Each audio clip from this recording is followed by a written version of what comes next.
નમસ્તે વિદ્યાર્થી મિત્રો, ધોરણ 7 વિષય ગુજરાતી, પૂરક વાચન 5 શોખીન બિલાડી બોધકથા છે, જેમના લેખિકા છે પુષ્પા અંતાણી. સૌપ્રથમ આપણે જે પાઠ 4 અધૂરો હતો એ પહેલાં પૂરો કરશું, ત્યાર પછી પૂરક વાચન 5ની શરૂઆત કરીશું. તો દરેક વિદ્યાર્થી પાઠ્યપુસ્તકમાં પેજ નંબર 80 ખોલીને તૈયાર રાખે. પેજ નંબર 80, છેલ્લો પેરેગ્રાફ પેજ નંબર 80 પર કે પેટલાદમાં ચુનીલાલે આગળનો અભ્યાસ શરૂ કરી દીધો. એમના સદનસીબે સારા નસીબે અહીં પ્રભાબા નામના એક દયાળુ બહેનની મદદ પણ મળી. સદગુણી ચુનીલાલ પ્રભાબાના પરિવારમાં દૂધમાં સાકર ભળે એમ ભળી ગયા. ભણતા ભણતા પણ તેઓ પ્રભાબાના ઘરના મોટા મોટા કામોમાં મદદરૂપ થતા. નસીબ આડેનું પાંદડું ખસવા લાગ્યું હોય એમ અહીં ચુનીલાલને શિક્ષકો અને આચાર્યોની મદદ પણ મળવા લાગી. અહીં રૂઢિપ્રયોગ છે કે દૂધમાં સાકરની જેમ ભળી જવું એટલે સારી પેઠે હળી મળી જવું. નસીબ આડેનું પાંદડું ફરવું એટલે કે માઠા દિવસો દૂર થવા, સારો સમયની શરૂઆત થવી. વળી જાનકીદાસ જેવા સંતનું હુંફાળા સાનિધ્ય પણ એમને સાંપડ્યું. ઈસવીસન 1919માં ચુનીલાલે મેટ્રિકની પરીક્ષા સારા ગુણથી પાસ કરી. ગણિત, સંસ્કૃત અને માતૃભાષામાં તો વળી એમણે 70% વધારે ગુણ મેળવ્યા હતા. કોલેજનું શિક્ષણ મેળવવા ચુનીલાલ વડોદરા ગયા. વડોદરામાં રહેવાની વ્યવસ્થા તો જેમ તેમ કરીને થઈ શકી, પરંતુ જમવાનો પ્રશ્ન મોટો હતો. જમવા માટે તેઓ માંડવી વિસ્તારની વૈષ્ણવોની હવેલીએ ચાલતા જતા. આમ પાર વિનાના દુઃખો વેઠીને તેઓ BA છેલ્લા વર્ષમાં પહોંચ્યા. ત્યાર પછીના પેજ ઉપર એ સમયગાળામાં જ મહાત્મા ગાંધીજીના નેતૃત્વ હેઠળ આઝાદી માટેનો સત્યાગ્રહ શરૂ થયો હતો. ચુનીલાલ પણ દેશ સેવા કરવા માગતા હતા. આઝાદીના જંગમાં એમણે ઝંપલાવ્યું, પરંતુ તેમને શિરે કુટુંબની જવાબદારી હતી. પોતે સારું ભણી ગણી લે તો જ કુટુંબને ઉપયોગી થઈ શકે એમ હતા. તો સામે પક્ષે ભારત માતાનો પોકાર સાંભળીને જંગમાં કૂદી પડવાનો ઉમળકો ઉત્સાહ પણ ઉઠતો હતો. ચુનીલાલે મનોમંથન કર્યું, અંતે સ્વાર્થ સામે પરમાર્થ જીત્યો. ચુનીલાલ દેશ સેવામાં લાગી ગયા. જોકે કુટુંબને યથાશક્તિ મદદ કરવાનું તો એ ન જ ચૂક્યા. પછી તો ચુનીલાલ ગાંધીજીએ સ્થાપેલી ગુજરાત વિદ્યાપીઠમાં જોડાયા. નાના મોટા કામો કરીને તેઓ પોતાનો રહેવાનો જમવાનો ખર્ચ કાઢી લેતા. ઘણીવાર તો ચુનીલાલ ચણા મમરા ફાંકીને એટલે કે ખાઈને ચલાવી લેતા. દેશ સેવા કરતાં કરતાં એમણે ભણવાનું ચાલુ રાખ્યું. એ વખતનું એમનું નોંધપાત્ર કામ તે હરિજન સેવાનું. ધીમે ધીમે એમનું મન ભક્તિ ભણી ઢળવા લાગ્યું, એટલે ભક્તિ તરફ વળવા લાગ્યું. શરીરનું સ્વાસ્થ્ય પણ વારંવાર લથડવા લાગ્યું, બગડવા લાગ્યું. માંદગીની સ્થિતિમાં તેઓ પ્રાર્થનામાં લીન થઈ જતા. ભગવાન મારી સાથે છે એવો ભાવ તેઓ સતત અનુભવતા. ધર્મ સાધનામાં લીન રહેતા, એટલે ધર્મમય જીવન જીવવા માટેનું સાધન. ચુનીલાલ એ દિવસોમાં જ બાલયોગીજી મહારાજના સંપર્કમાં આવ્યા. તેમણે ચુનીલાલને ઈસવીસન 1924માં વસંત પંચમીના દિવસે દીક્ષા આપી. હવેથી તેઓ પૂજ્ય મોટા બન્યા. બાલયોગીજીની પ્રેરણાથી તેઓ મધ્યપ્રદેશના સાઈખેડા ગામે રહેતા. ધૂણીવાળા દાદા કેશવાનંદજીના શરણે ગયા. ગુરુ કેશવાનંદજીએ એમને ઉપદેશ આપ્યો. એ પછી તો પૂજ્ય મોટાએ મનુષ્યના મનનો મેલ ધોઈને એને સંસ્કારિત કરવાનો જાણે ભેખ લીધો હોય. પાણીમાં રહીને જે રીતે કમળ પોતાની સુગંધ ફેલાવે અને સરોવરની શોભા વધારે, એ રીતે પૂજ્ય મોટાએ પણ સંસારમાં રહીને માનવ જીવનને સુખી અને ઉન્નત બનાવવાના ઉદ્યમ આદર્યો, એટલે કે ઉદારતા બતાવી શરૂઆત કરી. સામાજિક અને આધ્યાત્મિક પ્રવૃત્તિઓ માટે એમણે નડિયાદમાં તેમજ સુરત પાસેના ગામ રાંદેરમાં હરિઓમ આશ્રમની સ્થાપના કરી. પૂજ્ય મોટાએ મૌનનો ભારે મહિમા કર્યો. વળી નામ સ્મરણ દ્વારા પ્રભુની ઉપાસના કરવા સૌને પ્રેરણા આપી. પૂજ્ય મોટાનું એક ઉમદા કાર્ય તો કદી નહીં ભૂલાય. બાળકો સારી રીતે ભણી શકે તે માટે એમણે પ્રાથમિક શાળાઓના અસંખ્ય ઓરડા બંધાવ્યા. 60-70 વર્ષ પહેલાં સાચે જ એ બહુ મોટું અને ઉમદા કાર્ય ગણાય. એવી જ રીતે જ્ઞાનની પ્રવૃત્તિઓને વેગ મળે એ માટે પારિતોષિકો, પુરસ્કારો પણ શરૂ કર્યા. જ્ઞાન ગંગોત્રી જેવા પ્રકાશનો પણ એમના દ્વારા જ થયા. સમાજનો ઉત્કર્ષ થાય, મનુષ્યમાં સાહસ, સહકાર, ત્યાગ અને ઔદાર્ય જેવા ઉદારતા જેવા ગુણો વિકસે તે માટે પૂજ્ય મોટા સતત પ્રયત્ન કરતા રહ્યા. એમની મહાનતા તો જુઓ. પરોપકારના અસંખ્ય કાર્યો કરવા છતાં એમણે નામની ખેવના ન રાખી, નામ મેળવવાની ઈચ્છા ન રાખી. એટલું જ નહીં, પોતાના દેહાવસાન પછી પણ પોતાનું સ્મારક ન બને એ માટે પણ પૂજ્ય મોટા સાવધાન રહ્યા. લોકોનું જીવન સુખમય બને એ દિશામાં તેઓ સતત કાર્યરત રહ્યા. દેહ એમને માટે સાચા અર્થમાં ધર્મ સાધન હતો. 23મી જુલાઈ 1976ના દિવસે મહીસાગરને કાંઠે ફાજલપુરમાં પૂજ્ય મોટાએ દેહ ત્યાગ કર્યો. તેઓ ભલે દેહથી આપણો સાથ છોડી ગયા, પરંતુ પોતાના ઉત્તમ વિચારો અને ઉમદા કાર્યોનો વારસો આપણા સૌ સારું મૂકતા ગયા. પોતાના પરોપકારના કાર્યો થકી મોટા બનેલા આ મહાપુરુષને હૃદયપૂર્વકના વંદન હજો. તો પૂજ્ય મોટા કે જેમણે પોતાના જીવન દરમિયાન કયા કાર્ય કર્યા એ અહીં વર્ણન કરવામાં આવેલું છે. ત્યાર પછી પૂરક વાચન પાઠ 5, શોખીન બિલાડી, જેમના લેખિકા છે પુષ્પા અંતાણી. તેમનો જન્મ 6/2/1944. પુષ્પાબહેન અંતાણીનો જન્મ ચેન્નઈમાં થયો છે. તેઓ આકાશવાણી સાથે સંકળાયેલા રહ્યા હતા. તે દરમિયાન તેમણે બાળકો અને મહિલાઓ માટેના કાર્યક્રમો રજૂ કર્યા. મૂળે તેઓ બાળ સાહિત્યકાર છે. વાર્તા શોખીન જુહીબહેન, દેડકીનું બચ્ચું અને વિમાન તેમજ લાલ ટોપી તેમના બાળ વાર્તા પુસ્તકો છે. ગુજરાતી સાહિત્ય પરિષદ અને ગુજરાત સાહિત્ય અકાદમીના પારિતોષિક પ્રાપ્ત થયા છે. શોખીન બિલાડી ઉત્તમ વાર્તા છે. આ વાર્તામાં એક શોખીન પણ સ્વામીની બિલાડીની વાત આગવી શૈલીમાં રજૂ થઈ છે. ફ્રોક પહેરવાનો શોખ બિલાડીના સહજ જીવનને અવરોધે છે. કંટાળીને તે પોતાના શોખ મર્યાદિત કરવાનો નિર્ણય કરે છે. સાથે સાથે દામજી દરજી સાથે એ સાચી લાગણી અનુભવે છે એવું દર્શાવાયું છે. એક નાનકડું ગામ હતું. એ ગામમાં નાનું બજાર આવેલું હતું. બજારમાં જયંતીની જૂતાની દુકાન, છગનની છત્રીની દુકાન, ચંદુની ચશ્માની દુકાન, પેથાભાઈની પર્સની દુકાન અને દામજીની દરજી કામની દુકાન આવેલી હતી. એ બજારમાં શિવાભાઈની દુકાન પણ હતી.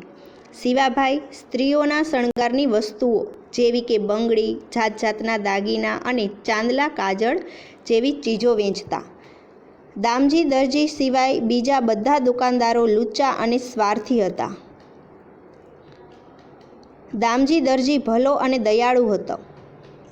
એ બીજા કોઈ દુકાનદારો સાથે પંચાતમાં પડતો નહીં, એટલે કે વાદ વિવાદમાં પડતા નહીં. એ ભલો અને એનું કામ ભલું. આ બજારમાં ઉંદરોનો બહુ ત્રાસ હતો.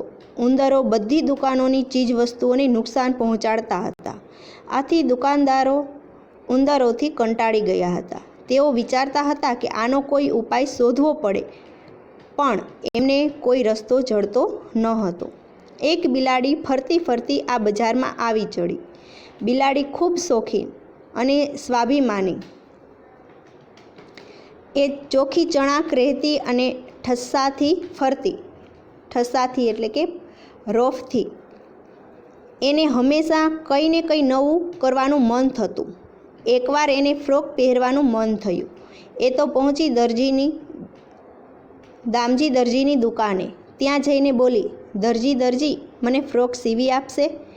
દામજી તો નીચું જોઈને મશીન પર સિલાઈ કરતો હતો. એણે આશ્ચર્યથી બિલ્લી સામે જોયું અને હસતા હસતા પૂછ્યું, તારે ફ્રોકનું શું કરવું છે? ત્યાર પછીના પેજ ઉપર શું કરવું છે એટલે ફ્રોકનું શું કરાય? મારે ફ્રોક પહેરવું છે, ફોડ પાડતા બિલ્લી બોલી. વાત સ્પષ્ટપૂર્વક રજૂ કરી. બિલ્લીની વાત સાંભળીને દામજીની આંખો પહોળી થઈ ગઈ. એ જોઈ બિલ્લી બોલી, એમાં નવાઈ પામવા જેવું શું છે? સીવી દેવાનો હો તો હા કહે, નહીતર હું આ ચાલી. ઊંધી વળીને ચાલવા જતી બિલ્લીને દામજીએ કહ્યું, ઊભી તો રહે, મેં તને ક્યાં ના પાડી કે તું આમ ચાલવા લાગી? આવ, હું તને ફ્રોક સીવી આપીશ. એના માટે પહેલાં મારે તારું માપ લેવું પડશે. દામજી માપ પટ્ટી લઈ બિલ્લીની નજીક આવી માપ લેવા જતો હતો. ત્યાં જ એને અટકાવતા બિલ્લી બોલી, ઊભો રહે એમ નહીં, હું કોઈની પાસે કશું મફતમાં લઉં નહીં કે કરાવું નહીં. બોલ, બદલામાં હું તારી શી સેવા કરું?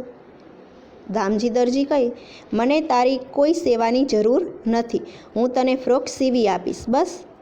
તું એ પહેરીને રોજ મને મળવા આવજે, મને બહુ ગમશે. બિલ્લી કહે, ના ભાઈ, એ મફતમાં તો હું નહીં જ સીવડાવું. દામજીને થયું આ બિલાડી એમ માને એવી નથી. ત્યાં જ એના મગજમાં ઝબકાર થયો.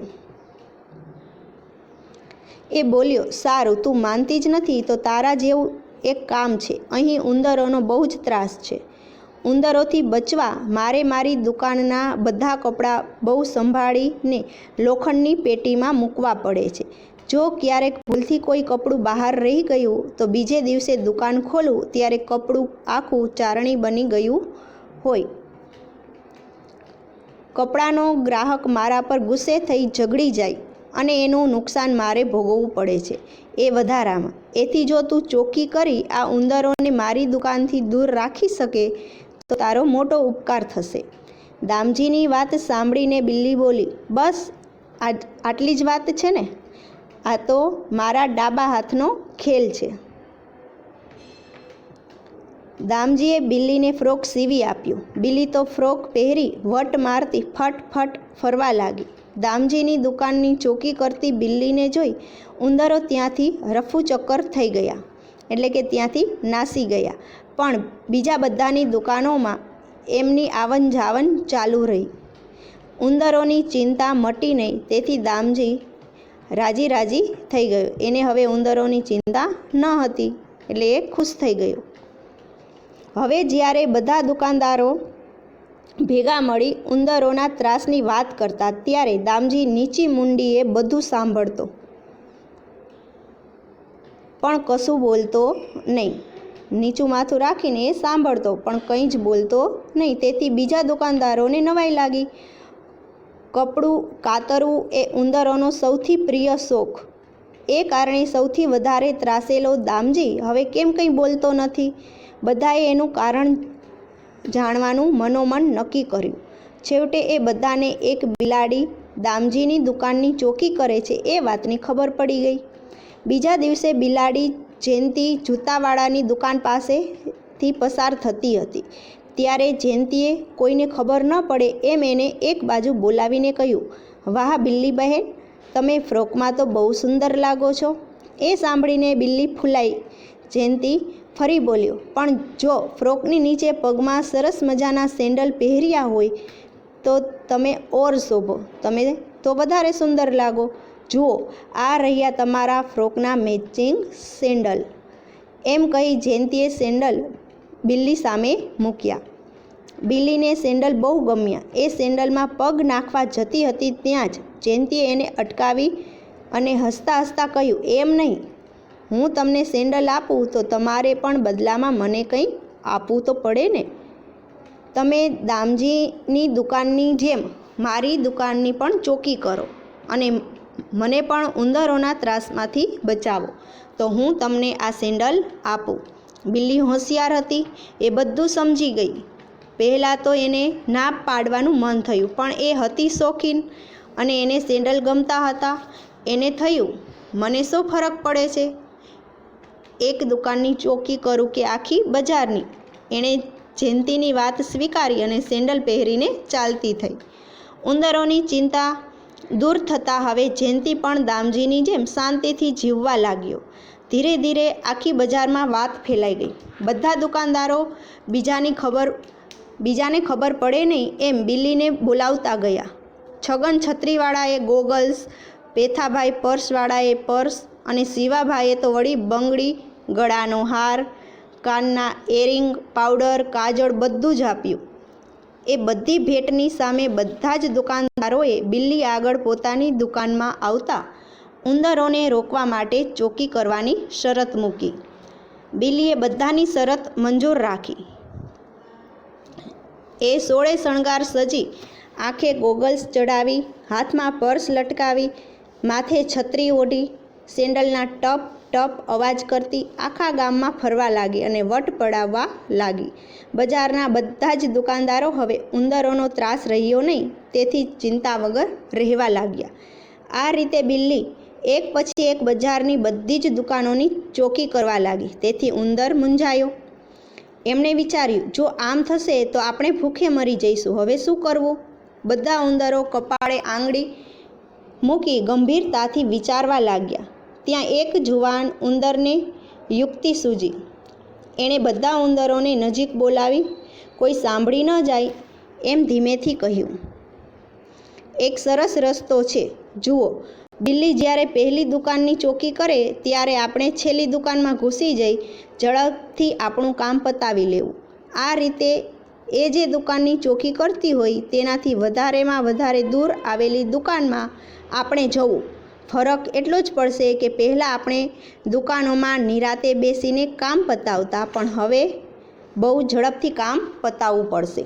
બધા ઉંદરોને પણ આ યોજના યોગ્ય લાગી. બીજા દિવસથી ઉંદરો તે પ્રમાણે કરવા લાગ્યા. પરિણામે બિલ્લી બધી દુકાનોની ચોકી કરતી હતી, છતાં ફરીથી દુકાનોમાં નુકસાન થવા લાગ્યું. એથી દુકાનદારો ગુસ્સે થયા. એક દામજી દરજી સિવાય બધા બિલ્લીને દબડાવવા લાગ્યા, એટલે કે ખીજાવા લાગ્યા. જયંતિ જૂતાવાળો ઉદ્ધતાઈથી બોલ્યો, એટલે કે અવિનયપૂર્વક બોલ્યો, મેં તને આમ ટપ ટપ ચાલવા માટે સેન્ડલ નથી આપ્યા. તું ઉંદરોની ચોકી કરે એ શરતે મેં તને સેન્ડલ આપ્યા છે. પેથાભાઈ પર્સવાળા પગ પછાડતા બોલ્યા, આમ પર્સ લટકાવી ફરવાથી કંઈ ન વળે. તારે ઉંદરોની ચોકી તો કરવી જ પડે. છગન તો આગળ વધી બિલ્લીના હાથમાંથી છત્રી ઝૂંટવી લેતો ગુસ્સામાં ભર્યા અવાજે બોલ્યો, છત્રી હાથમાં લઈને ચાલે છે ત્યારે કેવી હરખાઈ છે, પણ શરત મુજબના કામમાં ઢીલ કરતાં શરમ નથી આવતી? છેલ્લે શિવાભાઈ જાણે રહી ગયા હતા. એ તો આંખે ફાડીને બિલ્લીની સામે જોતા બોલ્યા, આ સોળે શણગાર મેં તને એમને એમ નથી આપ્યા. એનું વળતર વાળવાનું તું ભૂલી જાય તે કેમ ચાલે? બિલ્લી સ્વાભિમાની તો હતી જ. એ આ બધા દુકાનદારોને બરાબર ઓળખતી પણ હતી. વળી એના બધા શોખ પણ પૂરા થઈ ગયા હતા. એથી પોતાના શરીર પરથી એક પછી એક વસ્તુઓ ઉતારી દુકાનદારો તરફ ફેંકતા એ બોલી, સ્વાર્થીઓ, લો તમારી આ વસ્તુઓ. મને તમારી કોઈ વસ્તુ જોતી નથી. તમે બધા તો ઉંદરના ત્રાસથી દુઃખ ભોગવો છો એ જ લાગના છો. લો ઉપાડો તમારી વસ્તુઓ અને જઈને ઉંદરોની પૂજા કરો. બિલ્લી ત્યાંથી નીકળી સીધી દામજી દરજીની દુકાને આવી. દામજીએ તો એને હંમેશ જેમ વહાલ અને પ્રેમથી બોલાવી. બિલ્લીએ વિચાર્યું, ક્યાં પેલા બદમાશો અને ક્યાં આ ભલો દરજી. કેટલો સરસ માણસ છે. બિલ્લીએ જે બન્યું હતું તે વિશે દામજીને વાત કરી. બિલ્લીની વાત સાંભળીને દામજીએ એવું લાગ્યું કે બધી વસ્તુઓ ઉતરી જવાથી બિલ્લી દુઃખી છે. તેથી એણે કહ્યું, તું દુઃખી ન થા. જોઈતી હશે તો એ બધી જ વસ્તુ હું તને લાવી આપીશ. બિલ્લી તરત જ બોલી, ના રે ના, મારા તો બધા જ શોખ પૂરા થઈ ગયા છે. મને હવે કશું જ જોઈતું નથી. અને સાચું કહું, મેં જ્યારે એ બધું પહેર્યું ત્યારે જ મને ખબર પડી કે એ બધું કેટલું બંધનવાળું હતું. આજે એ બધું ઉતારીને હું હળવી ફૂલ થઈ ગઈ છું. હવે હું આ ફ્રોક પણ ઉતારી નાખીશ અને સાચી બિલ્લી બની જઈશ. બિલ્લીની વાત સાંભળીને દામજી ઉદાસ થઈ ગયો. એ બોલ્યો, તો તું અમને છોડીને ચાલી જઈશ? બિલ્લી બોલી, હા, હું બધાને છોડીને આવી છું, પણ તને છોડીને કેમ જાઉં? તે તો મને કેટલા પ્રેમથી રાખી છે. હું અહીં તારી પાસે જ રહીશ, તારી દુકાનની ચોકી કરીશ અને ઉંદરોના ત્રાસથી તને બચાવીશ. બિલ્લીની વાત સાંભળી દામજી ગળગળો થઈ ગયો, એટલે લાગણીથી હૈયું ભરાઈ ગયું. એ ઊભો થઈ બિલ્લી પાસે ગયો અને એના શરીર પર પ્રેમથી હાથ ફેરવવા લાગ્યો. બિલ્લી આંખો બંધ કરી ઝીણું ઝીણું મ્યાઉ મ્યાઉ બોલતી એના ખોળામાં બેસી ગઈ. તો અહીં પાઠ 5 પૂરો થાય છે. અસ્તુ. જય હિન્દ. વંદે માતરમ.